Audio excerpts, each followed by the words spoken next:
خوشبو بسم اللہ الرحمن الرحیم۔ الصلاۃ والسلام علیک یا رسول اللہ وعلی آلک واصحابک یا حبیب اللہ۔ معزز ناظرین و سامعین، حضرت علامہ قاضی ایاز مالکی رحمۃ اللہ علیہ اپنی بہت ہی پیاری کتاب الشفاء میں یہ حدیث شریف نقل فرماتے ہیں۔ حضرت انس بن مالک رضی اللہ تعالیٰ روایت کرتے ہیں کہ رسول اللہ صلی اللہ علیہ وآلہ وسلم کی مبارک حیات طیبہ کے اندر، ظاہری حیات طیبہ کے اندر ایک رات بڑی خوفناک قسم کی آواز مدینے کے لوگوں نے سنی تو لوگ گھروں میں ڈر گئے۔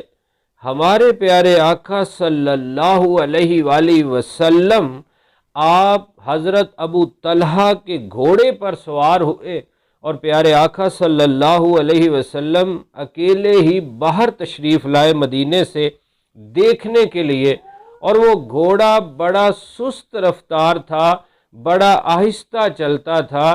لوگ بھی کہتے تھے کہ یہ گھوڑا بڑا سست ہے، اس کی رفتار تیز نہیں ہے، لیکن جب آقا علیہ الصلوۃ والسلام اکیلے ہی اس پر سوار ہوئے اور آپ کی اس میں بہادری اور دلیری اور آپ کی شان و عظمت بھی واضح ہے کہ لوگ اس آواز سے ڈر گئے ہیں، لیکن پیارے آقا صلی اللہ علیہ وسلم کو اللہ نے ہر صفت ہی نرالی عطا فرمائی ہے۔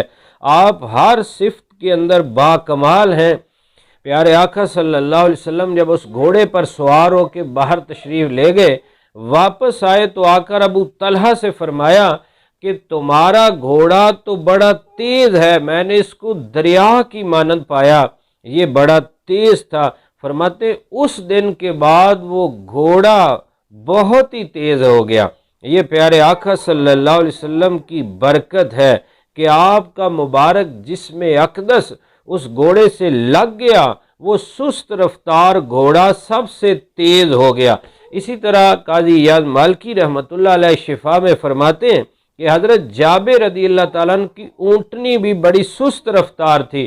آقا علیہ الصلوۃ والسلام نے اس کے پاؤں پر ایک چھڑی ماری، اس دن کے بعد وہ اتنی تیز ہو گئی کہ اس کی لگام سنبھالی نہیں جاتی تھی، وہ اتنی تیز چلتی تھی۔